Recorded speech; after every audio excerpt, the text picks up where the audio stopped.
Halo has created a universe spanning hundreds of thousands of years. With the announcement of Halo Infinite, instead of being dumbfounded at all these characters like who's this guy and was this, we'll be recapping the overarching Halo journey from start to finish. My name is Token, and you're watching a recap of everything you need to know about the Halo universe so far. It all begins over 100,000 years ago, a time where things were simple and ancient humanity was spacefaring. Ancient humanity's expansion throughout the Milky Way was profound, but there was a parasite issue.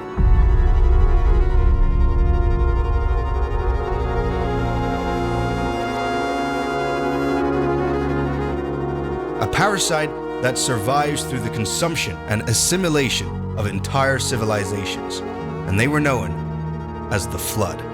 Nothing too bad then, thought the humans. We'll just start running as fast as we can in that direction. So while fleeing, humanity arrived at a planet belonging to a race known as the Forerunners. But surprise, the Flood was already on that planet.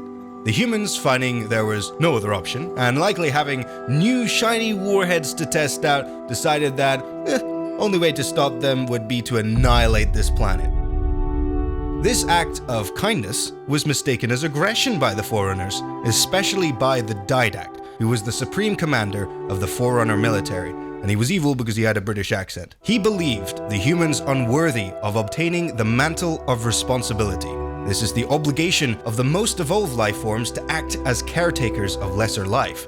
Ironically, it is said the Forerunners themselves stole the mantle from their own caretakers, the Precursors, by simply wiping them out. And they did this out of jealousy, because the Precursors wished to pass the mantle down to humanity.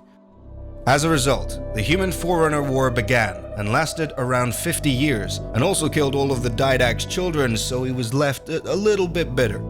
The humans lost the war, and it wasn't until then that the Forerunners discovered the real reason for humanity's aggression. They were trying to stop the spread of the Flood.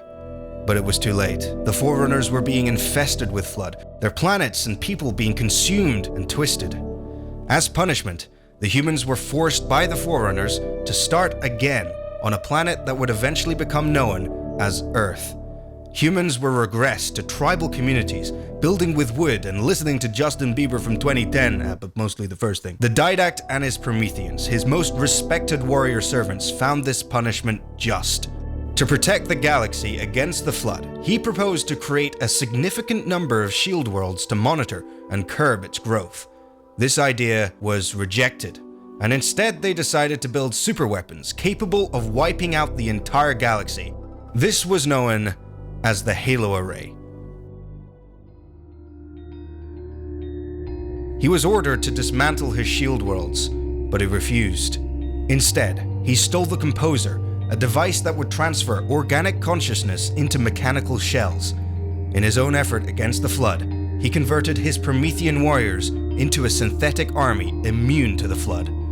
However, his army was looking a bit thin at this point, so he thought, why not? Let's convert entire human communities and chuck him into the army. Now, the Council didn't much like this, so they forced him into imprisonment on one of his own shield worlds known as Requiem, and this was at the hands of his own wife, the Librarian. She had been pro-superweapon, as she wanted to preserve life for later distribution, rather than turning them into a mindless machine army. As the Flood grew more intelligent, the Forerunners created a highly powerful artificial intelligence known as Mendicant Bias. He was great at setting timers, shuffling your dance playlists, and leading all the defense efforts against the Flood. They decided to use this AI to test a Halo ring on the homeworld of an alien race known as the Sanshum, and it worked great. They all died. While having a conversation with the Flood's Gravemind, an entity that exists as the Flood's intelligence, Mendicant Bias decided it no longer wanted to play music on shuffle for the Forerunners, instead wanted to start killing them. The fight against the Flood became hopeless, with the Gravemind and Mendicant Bias mounting a large assault against the Forerunners. 7 rings were constructed by the newly created Installation 00, the Lesser Ark. These were the final rings, forming the ultimate death machine. Killing the Flood's food was the only way to stop them. Before activation, humanity, along with all the other species, were stored in the Ark, and slip space portals were placed on their homeworlds. The rings were activated, and boy did they do a great job. Everything was very, very dead.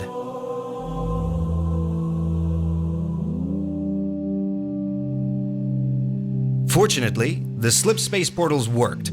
Humanity was transported to Africa, and by the 2500s, humanity had once again spread out across the galaxy. But only the remnants of the Forerunner civilization exist. Humanity entered an era of political unrest, with the outer colonies feeling there was an uneven distribution of wealth, with them supplying almost all of the resources for the inner colonies. So they devised a solution. They became known as the Insurrectionists, committing acts of terrorism while fighting wars of attrition with the UNSC, the military arm of the government. In the interest of killing insurrectionists more effectively, Dr. Catherine Halsey, an Office of Naval Intelligence scientist, created a program known as the Spartan 2 project. Since money was tight, she thought, why not just kidnap children, put them through brutal military exercises and experimental augmentation surgeries and call it a day, why not? And so, in 2517, the project began. Children were taken from their homes and their schools and were replaced by clones. Clones that would quickly die, erasing the real children from existence. Many of the subjects died in the grueling processes, but those who survived became stronger and quicker than thought possible. One Spartan proved himself to be one of the best and was made the leader of his own fire team, known as Blue Team. His name was John 117, and he would become a highly decorated veteran for his actions against the insurrectionists. But then humanity found out they were not alone in the universe.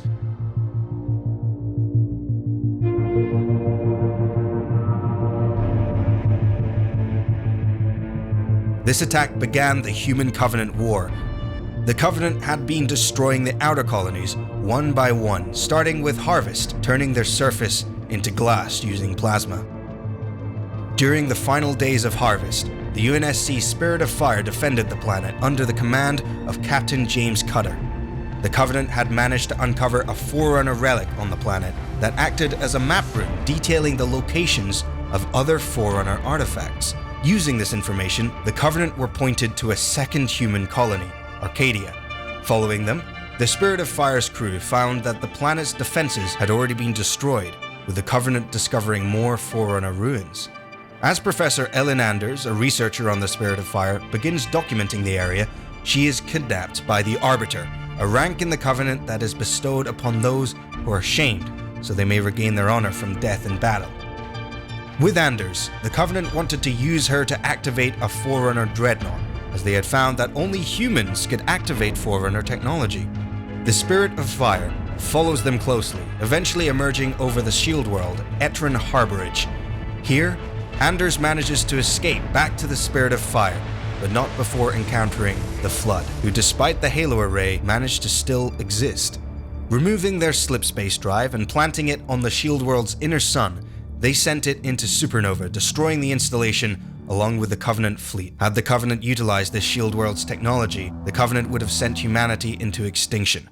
However, without a slip space drive, the Spirit of Fire would be unable to return to human space, as traveling below light speed meant they could have been thousands of years away from home. As the ship begins the long journey home, her crew enter cryosleep, not knowing when or where they would be waking up. And in 2534, the UNSC declared the ship lost with all hands. As a result, humanity had no idea of the existence of the Flood. As the war progressed, a new Spartan program was underway. Rather than kidnapping children, they could now make discount Spartans, known as the Spartan 3s. Meet this Spartan right here, Noble 6, we don't know their name because they're you. Together with Carter, Kat, Emil, June, and George, who's bigger because he's a Spartan too, they make up Noble Team. Come 2552, Noble Team were sent to the planet Reach with the understanding of there being a possible insurrectionist conflict, though upon arriving, they realized that these aren't insurrectionists, these aren't people. Reach had been invaded by the Covenant. Noble Team were called to defend Oni Sword Base, where Dr. Halsey was working, An item Cat looted from one of Halsey's scientists contained a plot device important for destroying the Covenant, or something else, who knows? She knows. Noble assisted with the defense efforts against the invading Covenant, but it became clear the planet was doomed to be glassed. At Sword Base, Halsey instructs Noble 6 to deliver a fragment of an AI known as Cortana to the Pillar of Autumn to escape the planet. June escorted Halsey in her evacuation, while the rest of Noble Team are killed in action.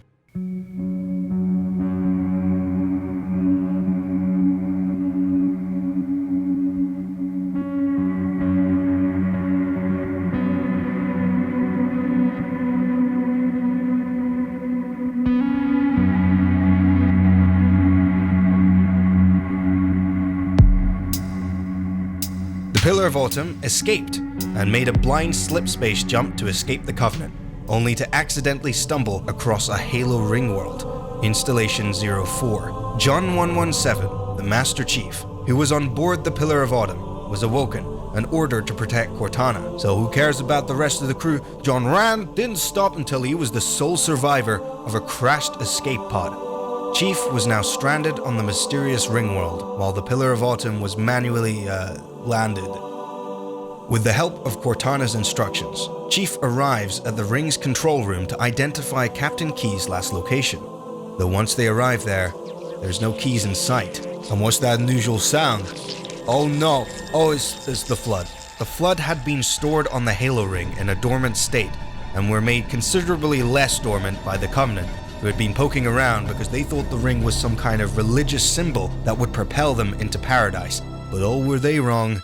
343 Guilty Spark, the AI monitor of this Halo ring, was prompted to activate his installation. Like with Professor Anders on the Shield World, only a human could do so. So Guilty Spark teleports the Master Chief and instructs him to retrieve the activation index from Hell itself, the library. The Chief, ignoring the whole Reclaimer thing and under the impression that the ring could be used as a weapon against the Covenant, happily obtains it. And just as the Chief was inadvertently about to kill all life in a 25,000 light-year radius, Cortana realizes the true purpose of Halo. Now 343 Guilty Spark doesn't much like the Chief's apprehension, and Cortana doesn't much like the Spark's tone, so the Chief gets the hell out of there. Cortana instructs the Chief to detonate the Autumn's fusion reactor so that the ring may be destroyed. However, to operate the Autumn, they had to locate Captain Key's neural implant. Unfortunately, he had already succumbed to the Flood and was on his merry way to becoming a proto-Gravemind. Chief had no time for this nonsense, and with the implant in hand, Chief flew to the Pillar of Autumn's crash site and fought his way to the reactor. Guilty Spark attempted and failed to stop him, and with a well-placed grenade or 20, the Autumn's engine was set to overload. Chief and Cortana escaped on a Warthog along the roof of the Autumn. He reaches a longsword where he makes his escape. In the distance, Halo, and everyone on it, was completely destroyed.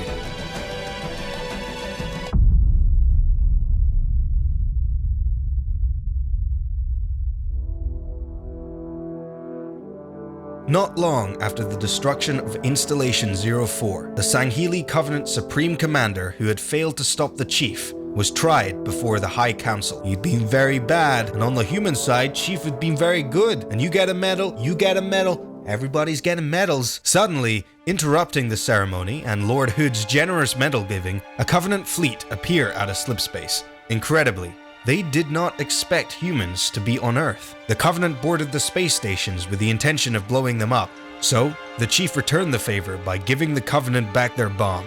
He does so, and lands on the Inamber Clad. This ship was commanded by none other than Captain Key's daughter, Miranda Keyes.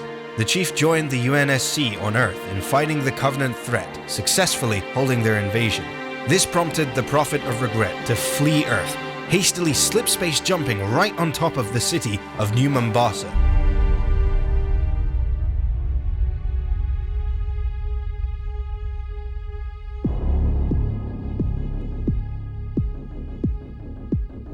Fortunately, the Inamber Clad was hot on Regret's tail with the Chief on board. Exiting slipspace, they discover that Regret had led them to another Halo ring. The Prophet's intention was to activate this ring, but the chief had enough of this, so he catapulted down with a couple of ODSTs, reached Regret, mounted him, and literally punched him to death. As the chief made his escape, High Charity, the Covenant's mobile capital city, arrived.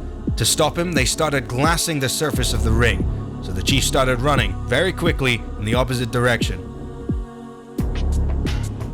On board High Charity, the disgraced Covenant commander was being given a chance at redemption. And by redemption, they mean suicide missions by taking up the role as an Arbiter.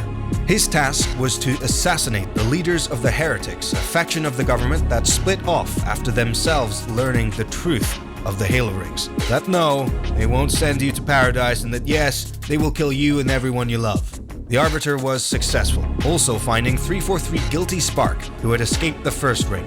To the Heretics and the Covenant, Spark was known as the Oracle of the Great Journey for his in-depth knowledge on the rings, before Spark could explain the reason for the Heretics' defection and the truth about the array.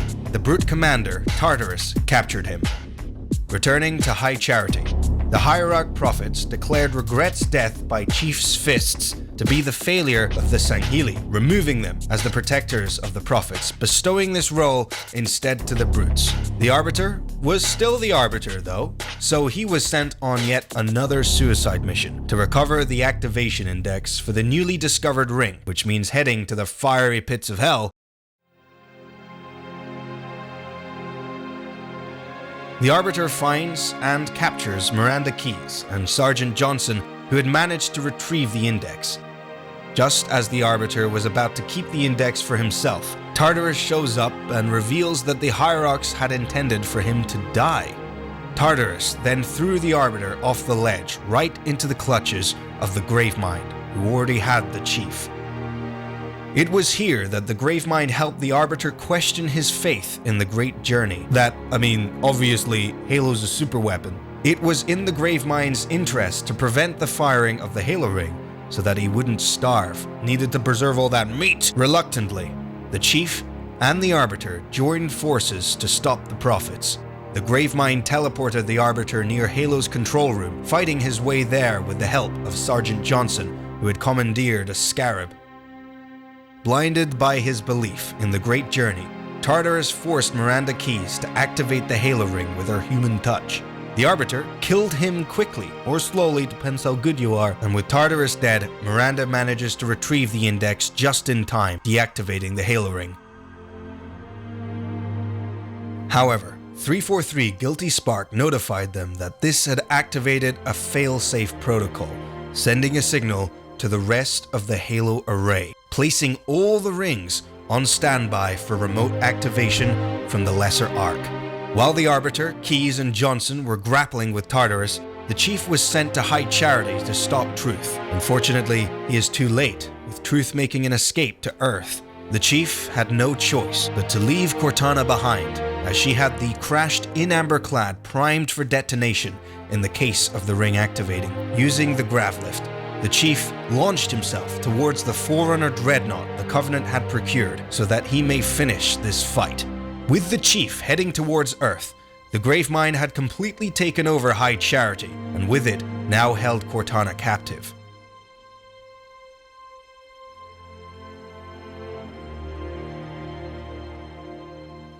Two weeks later, the Chief plummets through Earth's atmosphere after breaking off from the Forerunner Dreadnaught. Here he is found by Johnson and the Arbiter, who the Chief is happy to see. They fight their way to a UNSC outpost where they learn of a final effort to stop Truth from activating the Ark, the teleport to which had been located underneath the outskirts of New Mombasa all this time. Together, the Chief and the Arbiter destroy the Covenant's anti-air defenses so Lord Hood could attack the Prophet's fleet. But Truth activated the artifacts, creating a slip-space portal which the Covenant then entered. At the same time, a flood-infested ship crash lands nearby, and on board, they discovered a UNSC construct which happened to be naked and blue. This turned out to be a recording from Cortana, urging them to reach the Ark. The humans and an allied Sangheli faction head through the portal, aided by 343 Guilty Spark, who without his ring had no other purpose. They arrive at Installation 00, which existed beyond the edges of the Milky Way galaxy. But they are closely followed by the Flood, arriving on High Charity, quickly infesting the Ark. Truth kidnaps Johnson to activate the rings, killing Keyes in her attempted murder-suicide. Johnson is then forced to activate the rings against his will, which is definitely cheating. As the Chief and Arbiter fight towards the control room, the Gravemind forges a truce once again to stop Truth. With the support of the Flood, the Covenant forces were quickly dispatched, allowing the Arbiter to kill the partially infected Truth, who at this point was probably really hoping for this great journey thing to work out. The Chief deactivated the array, but the Gravemind quickly turn on the duo. They escape, only to discover the Ark had been constructing a replacement for Installation 04. Fortunately, the Ark was over 100,000 light-years from the edge of the Milky Way, so they decided the best solution was to activate the ring to eliminate the Flood on the Ark. The duo saved Cortana from High Charity, overloading the city's engine to kill the Gravemind. All personnel, other than the Chief, Johnson, and the Arbiter, evacuate the Ark. Cortana stayed because she has no choice. After reaching the new Halo's control room, 343 Guilty Spark informs Johnson the ring would be ready to fire in a few more days. Now, Johnson felt this was the slightest bit impractical, especially as the Gravemind was attempting to rebuild himself. The only issue was the firing of the ring at this stage would likely destroy the ring itself. Spark deemed this unacceptable and opened fire at Johnson. Chief retaliated, but was too late to save his friend. The mortally wounded Johnson urged Chief to send him out with a bang. With the ring activated, this was an easy request. The Chief and Arbiter raced towards the Forward Unto Dawn as the ring shaked itself to destruction.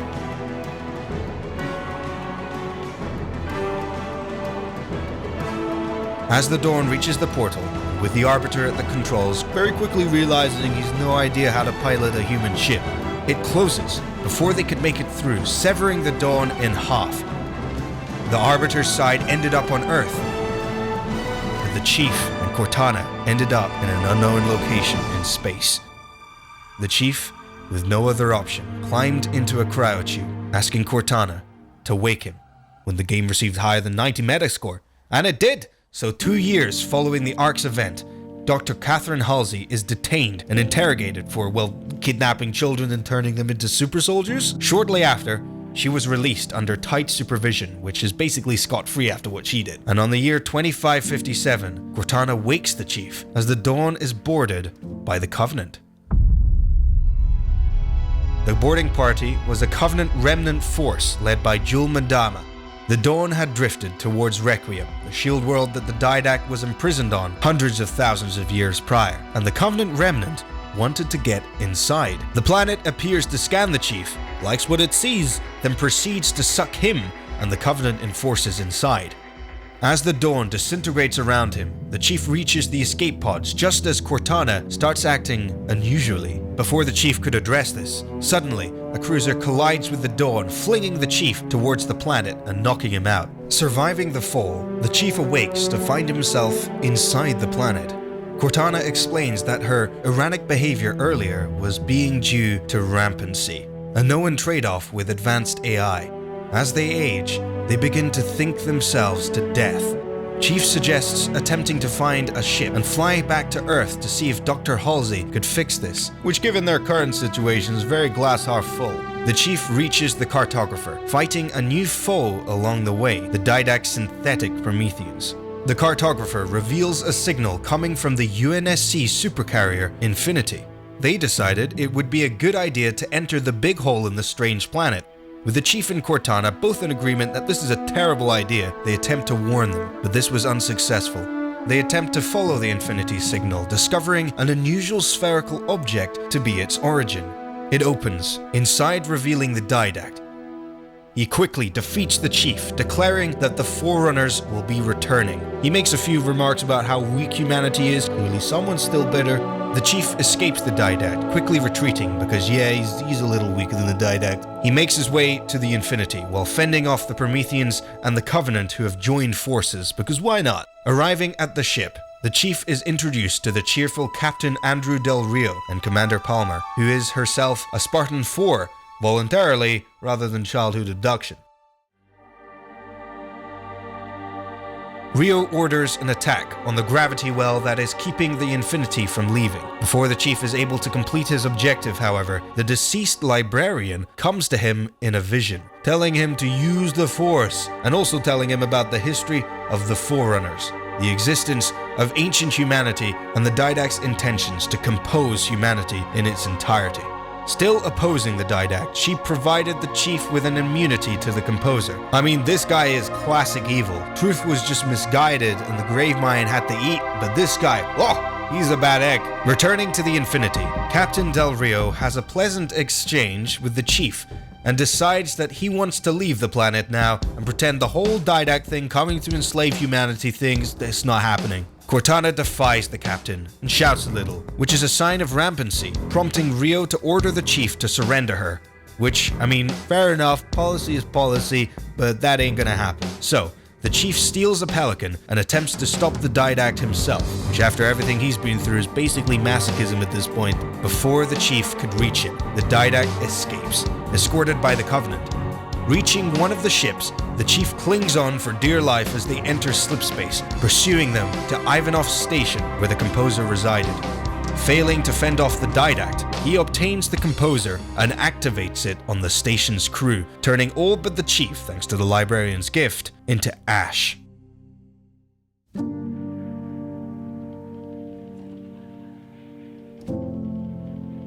As the Didact races towards Earth to compose humanity, the Chief stowed away below the Didact's shields.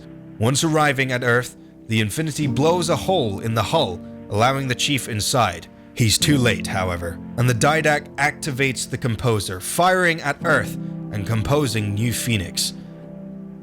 Eventually, the Chief reaches the Didact after plugging Cortana into his ship, defeating him with a Forerunner pulse grenade. He falls, but is he dead? Who knows? The Chief then manually detonates the nuclear bomb he'd been carrying, destroying the Composer. Cortana uses the ship to teleport the Chief away from the blast.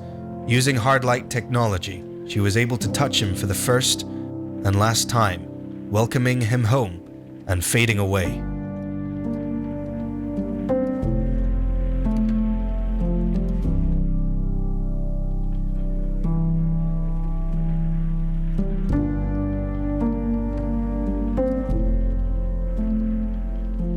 The Chief, drifting in space, was rescued by the Infinity, and for the first time since Halo 2, he had his armor removed and oh god, the smell!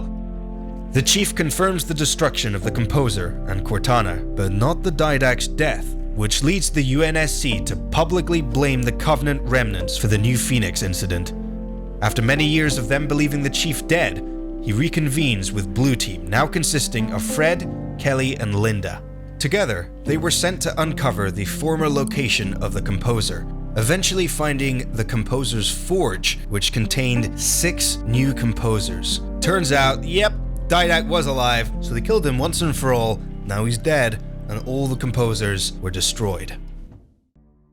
So, with that all wrapped up, Dr. Halsey, who had escaped the UNSC by joining forces with Jul 'Mdama, contacted the UNSC with information regarding the Forerunner attacks that had been occurring on the human colonies. It is now the year 2558, and the UNSC deploys Spartan 4 fire team Osiris to retrieve her from Jul 'Mdama's clutches. Arriving on the planet Kamchatka, the Covenant inexplicably lose control over the Prometheans. Osiris, fighting through pretty much anything that moved, reaches Jul 'Mdama. Now I feel a boss fight coming on. With Jul 'Mdama assassinated, Halsey was recaptured. I mean, she's never getting a break, but then again, child soldiers. Meanwhile, Blue Team was infiltrating an Oni research ship that had been captured by Covenant scavengers.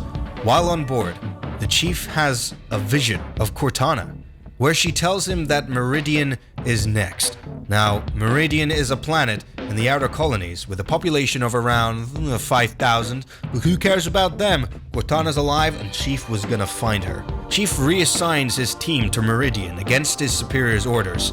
Concerned that Cortana might be manipulating the Chief using the Domain, a vast Forerunner repository, Osiris is sent to bring Blue Team back using these armor restraints. After arriving at Meridian, Osiris defended the colonists from an invading Promethean force long enough for them to escape, and in return, Governor Sloan, the AI leader of the colony, led them to the settlement of Apogee.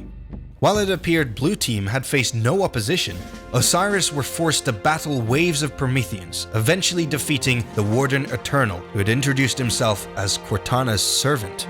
Spartan Locke manages to reach the Chief, and they lock in hand-to-hand combat, with the Chief besting Locke and Osiris left behind. Blue Team make their way to a Guardian, a Forerunner construct built to police the galaxy as peacemakers. Peacemakers with weapons capable of destroying anything in his blast radius. The Guardian emerges on Genesis, a planet acting as the gateway to the domain, where the Chief reunites with Cortana, who says her rampancy was cured by Forerunner technology. Osiris, eager to impress locate Blue Team, travel to the Sangheli homeworld, Sanghelios, to utilize a dormant Guardian to travel to their location. The remaining Covenant forces were locked in their final stand here, and in the interest of making their way to the Guardian faster, Osiris joins forces with the Arbiter and assists him in defeating the remnant forces. Boarding the Guardian, Osiris travels to Genesis. Arriving at Genesis, they encounter the planet's caretaker, Monitor 031 Exuberant Witness, who, horrified by Cortana locking her out of her systems, assists Osiris as they reach Blue Team. And upon finding Blue Team, they reveal Cortana is planning on stealing the mantle of responsibility for herself, using the Guardians to enforce galactic peace. The Chief, realizing this is a terrible idea, attempts to talk Cortana down, refusing. She confines Blue Team in a Forerunner cryptum and literally takes them with her. Osiris manages to return control of Genesis back to Exuberant Witness, who steals back and releases Blue Team just as Cortana leaves on a Guardian. AI across the galaxy pledge their allegiance to Cortana. However, as she attempts to disable the UNSC Infinity, its AI, Roland, remains loyal, making an emergency slipspace jump to escape. Osiris, along with Blue Team, return to Sanghelios, meeting with Palmer and the Arbiter, and for the first time in many years, the Chief is reunited with Halsey, his mother figure, because with a little Stockholm Syndrome anything is possible.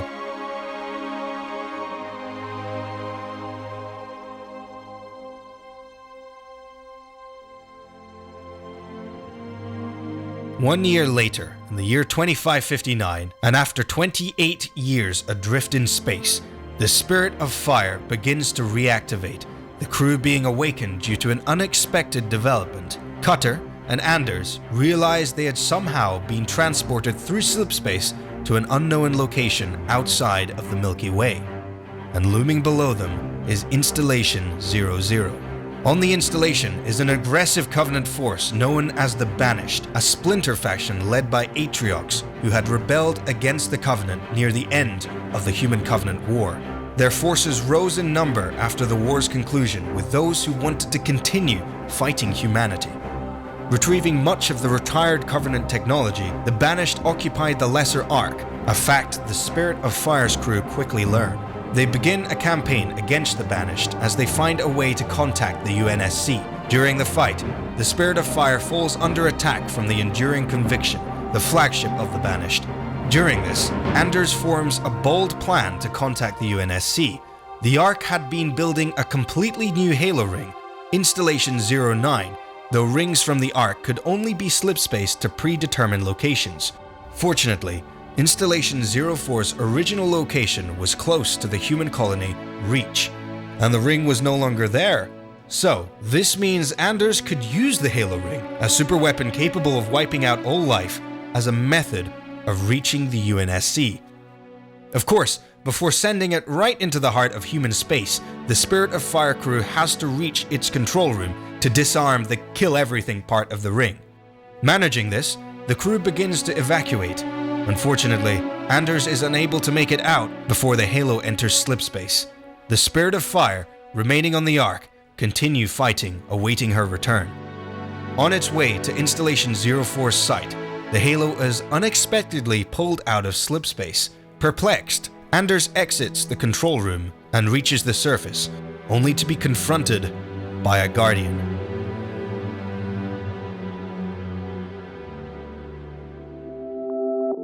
And this brings us to now. Following an intricate and exciting journey, Halo continues with Halo Infinite. At this point, we can only speculate whether Installation 09 at the end of Halo Wars 2 is the same ring revealed in Halo 5's legendary ending, and how all of this is related to the ring featured in the announcement trailer. All I can say is the Halo universe has so much more life to give, as does the Master Chief's story. And by looking at the latest trailer, with the style and the location and the music, 343 are listening to the fans, and I must say I am feeling even more confident about the next installment. I do hope this video helps to reconcile Halo's behemoth of a universe, but this only skims the surface. There are far more stories that have been told and are yet to be told. If you have any questions that are yet to be answered, do let me know in the comments. I have a lineup of Halo videos coming shortly about the lore and about the community. So, subscribe if you want more, and thank you very much for watching. I'll catch you next time.